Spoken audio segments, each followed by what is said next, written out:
Olá, sejam muito bem-vindos à minha sequência de vídeos, onde eu estou fazendo o estágio supervisionado do ensino médio, modo extensão. Este é o quarto vídeo da minha sequência. Meu nome é Zuleika Schmidt, o meu RU é 1649303. Estou cursando segunda licenciatura em Pedagogia na Universidade Uninter, pelo polo de Novo Hamburgo, Rio Grande do Sul. Normalmente os estágios são feitos nas escolas, mas devido à pandemia do coronavírus, a Uninter nos possibilitou a fazer os estágios de forma online, principalmente para os alunos que estão em fase de conclusão do curso. Então, espero que vocês estejam gostando, né, desses vídeos que estou postando. Este é o quarto vídeo referente ao tema multiculturalismo no Brasil. Este vídeo refere-se à diversidade na região centro-oeste do Brasil. Então, a região centro-oeste compreende os seguintes estados: Mato Grosso, Goiás, Distrito Federal e Mato Grosso do Sul. Então, Mato Grosso, sua capital é Cuiabá. A história de Mato Grosso, o estado de Mato Grosso foi ocupado durante o período de colonização do Brasil, por meio das expedições dos bandeirantes, sendo reconhecido como brasileiro pelo Tratado de Madrid de 1751. Origem do nome: as minas de Mato Grosso, descobertas e batizadas ainda em 1734 pelos irmãos Pais de Barros, impressionados com a exuberância das 7 léguas de Mato Grosso. 2 séculos depois, mantendo ainda a denominação original, se transformaram no continental estado de Mato Grosso. Agora eu irei compartilhar com vocês um vídeo referente a exuberante Pantanal.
Como podemos ver nesse vídeo, o Pantanal também tem muita diversidade na natureza. Agora, na sequência, iremos falar sobre o folclore de Mato Grosso. Folclore de Mato Grosso, dança do Congo dedicada a São Benedito. A dança do Congo, ou congada, é de origem autenticamente africana. Em Mato Grosso, é uma manifestação que ocorre tradicionalmente em duas cidades, Vila Bela da Santíssima Trindade e Nossa Senhora do Livramento. Aqui eu trago então algumas fotos ilustrativas dessas festas referente ao folclore de Mato Grosso, como o cururu, dança do Congo, rasqueado e viola de coxo. Agora, na sequência, iremos falar sobre alguns pratos típicos de Mato Grosso. A culinária mato-grossense é a mais rica em peixes na região centro-oeste do Brasil.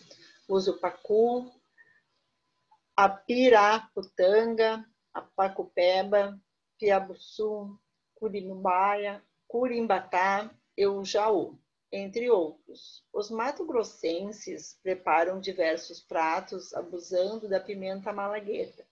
Entre os doces, o furrundum e a banana não pode faltar em seus pratos. E aqui eu trago algumas fotos ilustrativas, né, nesses pratos típicos do estado do Mato Grosso. Furrundum, né?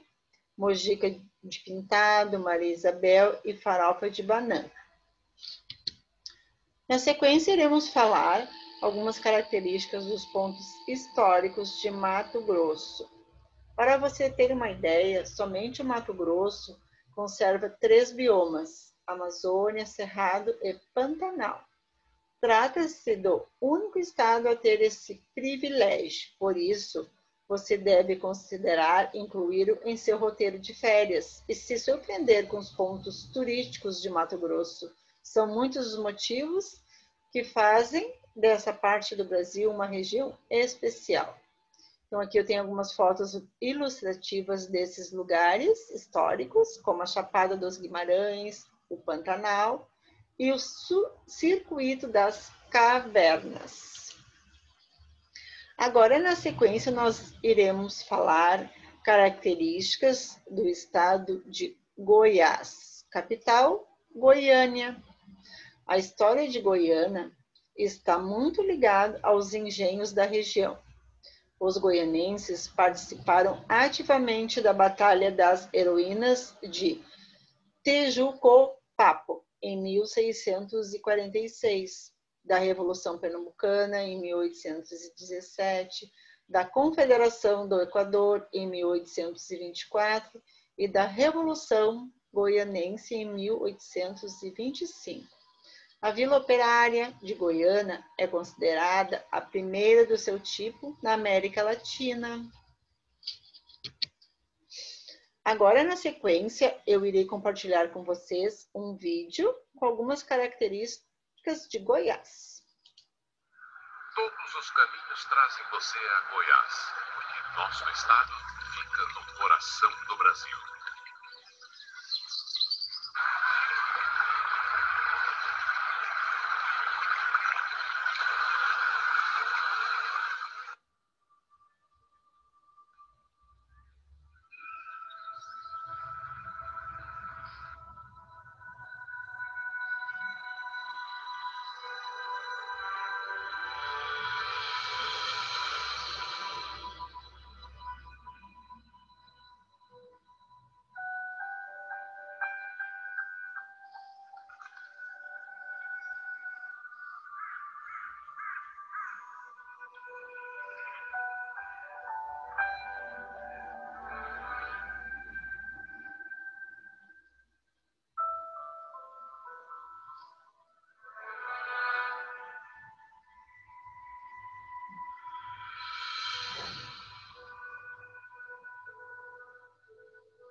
Como podemos ver neste vídeo, quanta riqueza cultural temos no nosso país. Cada estado que visitamos, que a gente olha as características, a gente fica cada vez mais encantado pelo Brasil, com tanta diversidade cultural. Agora iremos falar sobre o folclore de Goiás. O folclore goiano é muito rico em lendas, contos, danças, festas populares, folguedos e personagens folclóricas. A cultura popular em Goiás é valorizada e mantida, principalmente através das tradições e literatura oral nas áreas interiores do estado. O folclore goiano apresenta uma rica e bela mistura das culturas dos diversos povos que formaram a população brasileira, portugueses, índios e negros. Aspectos religiosos, principalmente católicos, tradição populares e elementos simbólicos dessas diversas culturas se fundiram à imagem e ao espírito criativo do povo goiano para compor o folclore de Goiás. Aqui daí eu trago algumas fotos ilustrativas dessas principais festas folclóricas do estado de Goiás. Com a cavalhada, festa do divino, procissão do fogaréu. Agora iremos falar sobre alguns pratos típicos do estado de Goiás. A culinária de Goiás originou-se no Rio Vermelho, numa reunião entre portugueses, mineiros e bandeirantes paulistas, com índios goiáses como as outras. Essa culinária foi miscigenada, trazida pelos bandeirantes, com os seus costumes culinários no século XVII. Como praticamente todo o cardápio brasileiro, a lista de pratos típicos de Goiás foi influenciada pelas cozinhas indígena e europeia. Troveiros, vindos de Minas Gerais e São Paulo, também deram uma rica contribuição ao caderno de receitas local, que costuma incluir tutu de feijão, paçoca de carne seca e, para a sobremesa, ambrosia e doces em compota. Então, aqui a gente tem arroz com pequi, pamonha goiana, panelinha e peixe na telha. Agora, na sequência, iremos falar algumas características dos pontos históricos de Goiás. Pontos turísticos em Goiás, Parque Nacional da Chapada dos Veadeiros, talvez o lugar mais conhecido do estado, é um dos pontos turísticos em Goiás. Pirenópolis, tombada pelo seu lindo conjunto arquitetônico e histórico. Então, aqui a gente tem algumas fotos ilustrativas referente a esses pontos históricos do estado de Goiás.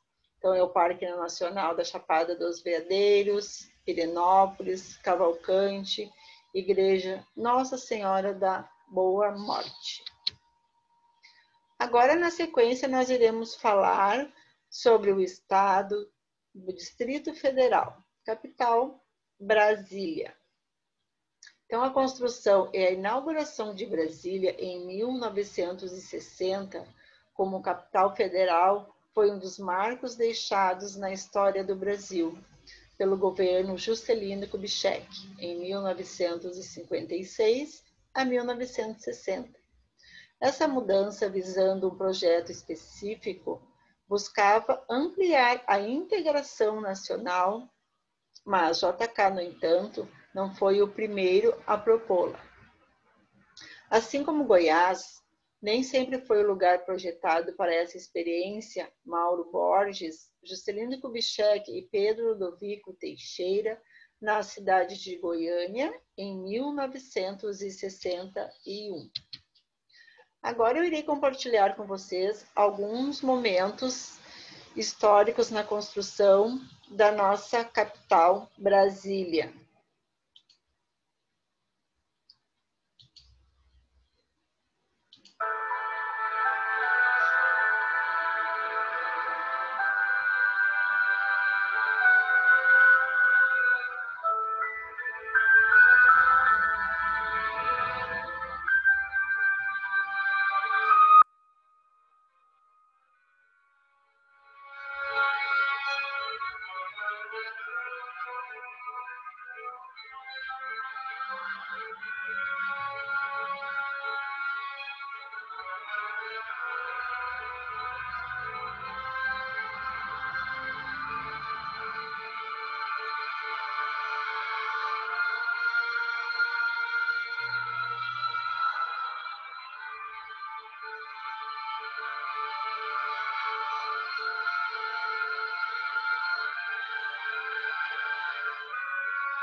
Como podemos ver, é muito enriquecedor esse trabalho, esse tema multiculturalismo no Brasil.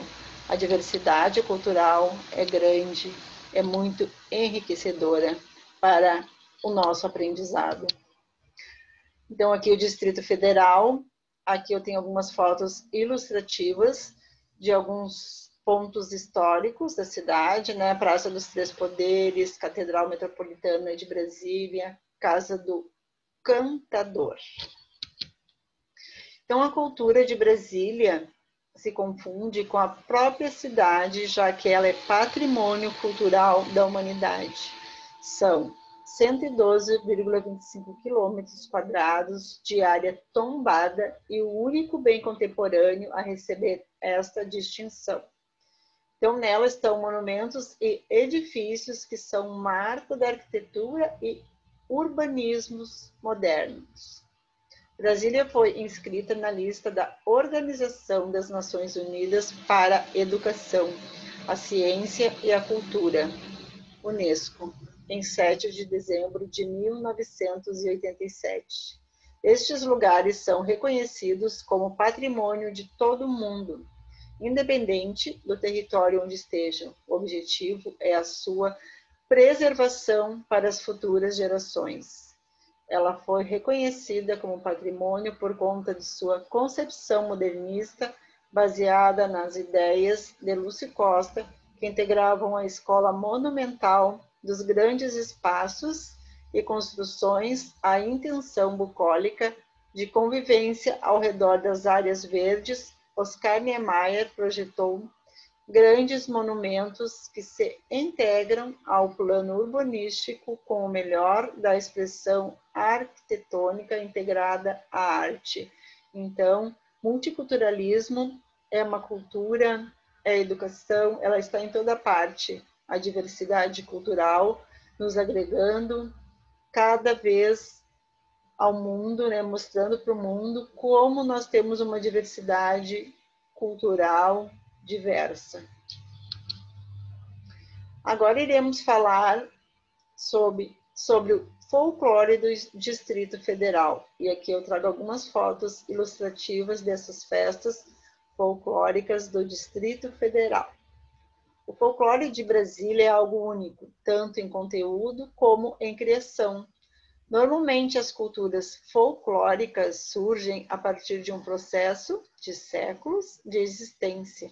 A oralidade e as brincadeiras que acontecem em determinado estado acabam por se imortalizar por meio de uma tradição fantasiosa que reflete muito sobre os traços locais, fauna, flora e cultura popular da região. Agora, na sequência, iremos destacar alguns pratos típicos do Distrito Federal. Os pratos mais típicos do Distrito Federal que você irá encontrar são aqueles com frutas do Cerrado, que é o bioma do Planalto Central, onde se localiza o estado do Distrito Federal, como, por exemplo, mangaba, pequi, baru, araticum e cagaita. Agora, na sequência, iremos falar do estado de Mato Grosso do Sul. Sua capital é Campo Grande. As primeiras excursões feitas no território de Mato Grosso do Sul datam de 1525, quando Pedro Aleixo Garcia vai em direção à Bolívia, seguindo as águas dos rios Paraná e Paraguai. Posteriormente, portugueses e espanhóis são atraídos à região graças aos rumores de que havia muita riqueza naquelas terras ainda não exploradas devidamente.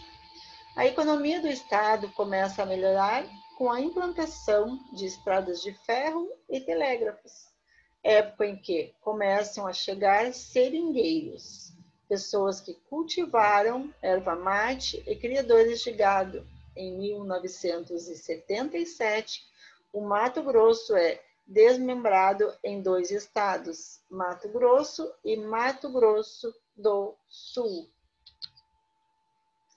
Agora eu irei compartilhar com vocês um pequeno vídeo referente a algumas características do estado do Mato Grosso do Sul.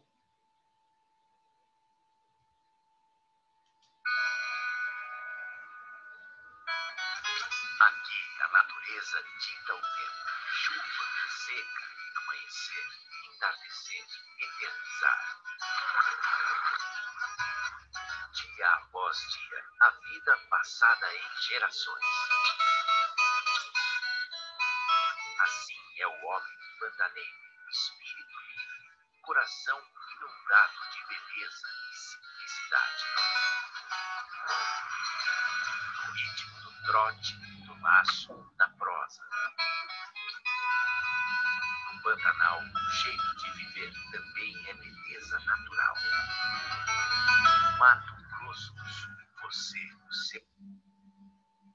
Então aqui a gente pode ver, né, algumas a natureza de Mato Grosso, como é também, né, tem muita diversidade.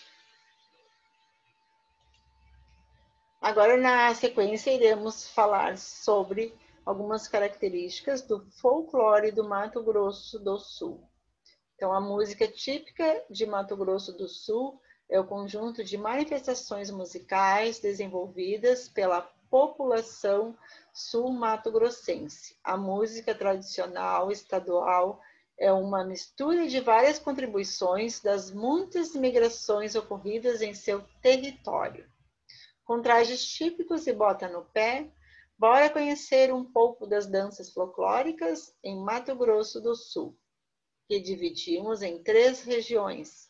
Inicialmente, a primeira região do Bolsão, relativa à bacia Sucuriú, de Costa Rica, e 3 Lagoas, e inclui Camaquã e seus distritos. Aqui eu trago algumas fotos ilustrativas dessas festas folclóricas do estado do Mato Grosso do Sul. Então, Engenho da Maromba, Siriri, Cururu e Catira. Agora, na sequência, eu irei falar sobre alguns pratos típicos do Mato Grosso do Sul.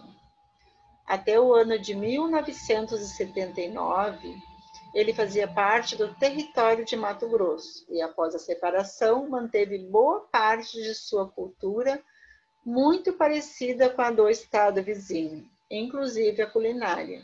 Os pescados ainda são ingredientes muito usados e as carnes vermelhas, em especial a bovina, marcam presença na gastronomia sul-rio-grandense graças à extensão que a pecuária tem no estado.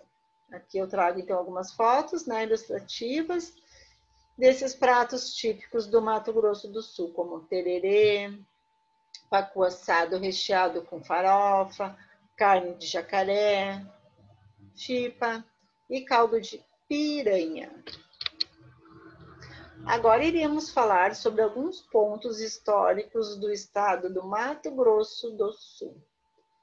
O espaço geográfico sul-mato-grossense apresenta enormes atrativos quanto à diversidade exuberante da vegetação, espécies, animais, relevo, paisagens cênicas, pescaria esportiva e de lazer, nos seus inúmeros rios e principalmente na maior planície inundável do planeta, o Pantanal. Esse conjunto de elementos naturais formam paisagens que atraem muitos turistas para o estado em busca de ecoturismo. Ecoturismo é uma modalidade de turismo na qual as pessoas procuram por lugares em que possam apreciar ambientes naturais e selvagens, em que se desfruta dessas paisagens, respeitando as normas para não agredir a natureza. São práticas como rafting, canoagem, cavernas, cachoeiras, mergulhos, passeios pelos rios, escaladas em montanhas, trilhas ecológicas, pescaria de lazer e esportiva. E aqui eu trago algumas fotos ilustrativas desses lugares históricos do estado do Mato Grosso do Sul, como Bonito, Parque das Nações Indígenas e o Rio Sucuri. Então, eu espero que vocês tenham gostado desse quarto vídeo, onde falamos das características, da diversidade da região centro-oeste do Brasil. Na sequência do próximo vídeo, eu irei falar sobre a região sudeste do Brasil. Muito obrigado a todos e até o próximo vídeo.